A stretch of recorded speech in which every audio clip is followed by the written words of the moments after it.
تو پھر کیوں نہیں کر رہے؟ مجھے یقین ہے اور میں ضمانت دیتا ہوں اور میں قسم کھا کر کہتا ہوں کہ اگر آج صرف پاکستان دھمکی دے کہ یہ رفح آپریشن بند کرو، یہ ہمارا ریڈ لائن ہے، نہیں کرو گے تو ہم اپنی میزائلوں کا رخ اسرائیل کی طرف کر رہے ہیں، اسی دن جنگ بند ہو جائے گا۔ جس دن پاکستان دھمکی دے اسی دن جنگ بندی ہو جائے گی۔ آپ کو لگتا ہے پاکستان دے سکتا ہے؟ بالکل دے سکتا ہے، لیکن آپ کا ریڈ لائن اگر مسجد اقصی نہیں ہے، اگر فلسطین نہیں ہے، اگر رفح نہیں ہے، اگر 40,000 امت محمدیہ جو قتل ہوئے، دن دہاڑے قتل ہوئے، بے دردی بہیمانہ انداز سے قتل ہوئے، وہ نہیں ہے تو پھر آپ کا ریڈ لائن کیا ہے؟ قائد اعظم کا ریڈ لائن یہ تھا، قائد نے فوجیں بھیجی تھی، اسلحہ بھیجا تھا، قائد نے پیسے بھیجے تھے، قائد دنیا بھر میں ڈپلومیٹک فرنٹ پہ ان کے لیے کھڑے ہو گئے تھے۔ 1973 میں پاکستان ایئر فورس نے اسرائیل کے جہاز گرائے، پہلی دفعہ کسی فورس نے کسی جنگ میں اسرائیل کے جہاز گرائے گئے اور وہ پاکستان ایئر فورس نے گرائے۔ یہ واحد نان عرب ملک تھا جس نے اس عرب اسرائیل جنگ کے اندر حصہ لیا، تو ہم کر سکتے ہیں، ہم نے ماضی میں ایسا کیا عنصر تھا پاکستانی فوج میں جو 1973 میں تو موجود تھا کہ وہ خود ہمارے فائٹر بھی گئے، طیارے بھی گئے، لیکن اب یعنی آپ 1973 میں تو پھر بھی 7 ماہ کا 1948 میں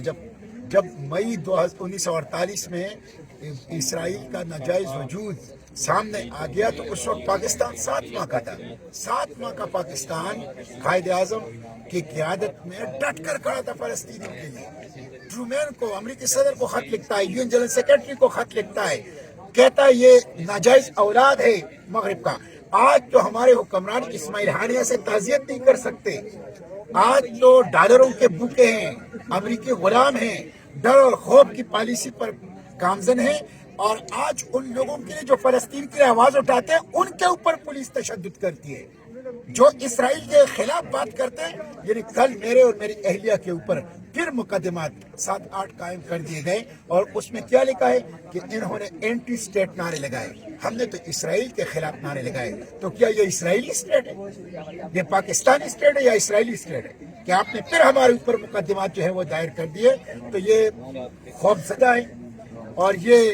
امریکہ نواز ہے، اور یہ ڈالروں کے لیے اور IMF کے پیکج کے لیے فلسطینیوں کا سودا اور پاکستان کی روح کا سودا کرنا چاہتے ہیں، لیکن ہم نہیں کرنے دیں گے۔ ہم یہاں بیٹھے ہیں، یہ پیچھے پارلیمنٹ نظر آ رہی ہے، ہم یہاں بیٹھے رہیں گے جب تک ان کو نہ جگائیں، اور ہم پورے پاکستان سے کہتے ہیں، کراچی سے چترال تک اور گوادر سے گلگت تک، کہ نکلو اپنے گھروں سے، ڈی چوک کی طرف آؤ، ورنہ قیامت کے روز کوئی عذر نہیں ہوگا اللہ کے حضور پیش کرنے کی۔ ابھی نوجوانوں نے نعرے لگائے، یہاں پہ بڑے انرجیٹک تھے نوجوان ہیں یقیناً،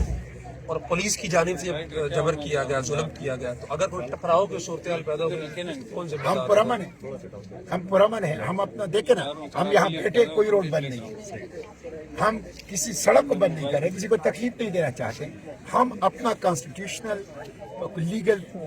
رائٹ جو پروٹیسٹ کا ہے وہ استعمال کرنا چاہتے ہیں، اور اسی کے لیے یہاں پر آئے ہیں، اور یہ ہمارا فنڈامنٹل رائٹ ہے، ہمارا بنیادی حق ہے۔ پولیس مسلسل تشدد کر رہی ہے، فسطائیت کا مظاہرہ کر رہی ہے، جھوٹے مقدمات دائر کر رہی ہے، ڈرا دھمکا رہی ہے، غلط زبان اور گالم گلوچ کی زبان استعمال کر رہی ہے، لیکن ہم اپنے قانونی دائرے کے اندر رہیں گے، اور ہم یہاں پہ بیٹھے رہیں گے، اور ہم کسی صورت میں خواہ یہ لوگ ہمارے جسم کے ٹکڑے بھی کر لیں، ہم یہاں سے نہیں جائیں گے۔ میں پوچھنا چاہتا ہوں نا کہ یہ 40,000 فلسطینی جو قتل ہوئے، ان کا قتل رکوایا جا سکتا تھا اگر OIC، اگر پاکستان ہمت کرتا، کیوں نہیں رکوایا گیا؟ اس لیے کہ یہ سہولت کار ہے۔ اور جہاں تک تشدد کی بات ہے، اگر امریکہ میں یونیورسٹیوں کے طلبہ اپنے یونیورسٹیوں سے اخراج برداشت کر سکتے ہیں، جرمانہ برداشت کر سکتے ہیں، تشدد اور جیلیں برداشت کر سکتے ہیں، تو ہم جن کے 2 رشتے ہیں، ایک انسانیت کا رشتہ، ایک امت محمدیہ کا رشتہ، ہم کیوں برداشت نہیں کر سکتے؟ اس لیے میں اہلیان پاکستان سے، طلبہ سے، طالبات سے، بچیوں سے، مرد و خواتین سے، اور مزدوروں سے، جرنلسٹ سے، ڈاکٹروں سے، تاجروں سے، سب سے کہتا ہوں، نکلو لکھ لو 1,00,000 لوگ جس دن اس جنا ایونیو پہ جمع ہو گئے اس دن پاکستان کی فوج حرکت میں آئے گی اور غزہ کو بچائے گی پھر. یہ بڑی اہم بات ہے. امریکہ کا حوالہ دیا سینیٹر صاحب نے. اس وقت اسلام آباد پنڈی کی جتنی یونیورسٹیاں ہیں وہ اگر امریکن طلباء ہیں انہی کو دیکھ لیں, انہی کو فالو کر لیں. وہ جس قدر دلیری کے ساتھ نکلے ہوئے اپنی یونیورسٹیوں سے ایکسپیل ہو رہے ہیں, جرمانے ہو رہے ہیں, جیلوں میں جا رہے ہیں, وہی اگر تھوڑی جرت کا مظاہرہ کریں تو یقین کریں پورا اسلام آباد بھر جائے گا اور 1,00,000 سے زیادہ لوگ اکٹھے ہو جائیں گے. جب آپ لوگ ابھی بھی یہ سارے تقریباً یونیورسٹیوں کے طلباء ہیں, اسلامی جمعیت طلباء کے اور دیگر جماعتوں کے, آپ ہمت کریں, کوشش کریں. 9 مئی کو جو قائد اعظم یونیورسٹی میں ہولی کھیلی گئی, شرم کا, دکھ کا, افسوس کا مقام ہے کہ جس وقت آپ کو یہاں کھڑے ہو کر غیر مسلم طلباء آپ کو سبق دے رہے ہیں, غیرت سکھا رہے ہیں, آپ ان کے پیچھے چلنے کی بجائے آپ کسی اور دنیا میں مگن ہیں. یہاں آئیں, بیٹھیں, ان کے ساتھ اظہار یکجہتی کریں اور سینیٹر صاحب کے پیچھے کھڑے ہوں, ان کو مضبوط کریں, اس آواز کے اندر اپنی آواز کو شامل کریں. انشاءاللہ یہ آواز اتنی مضبوط ہوگی آپ کے آنے سے, صرف اگر پنڈی اسلام آباد کی یونیورسٹیوں کے طلباء ہمت کر لیں کہ اس آواز کے سامنے ہمارے حکمرانوں کو, ہماری افواج کو, مختلف طبقے کو گھٹنے ضرور ٹیکنے پڑیں گے اور عوام کے جذبات کی ترجمانی کرتے ہوئے وہ 15-16 لاکھ جو لوگ مجبور ہیں, مقہور ہیں, جن کی امیدیں آپ سے جڑی ہیں, انشاءاللہ تبارک و تعالی ان کو بچانے میں ایک اہم کردار آپ ادا کر سکتے ہیں. انشاءاللہ.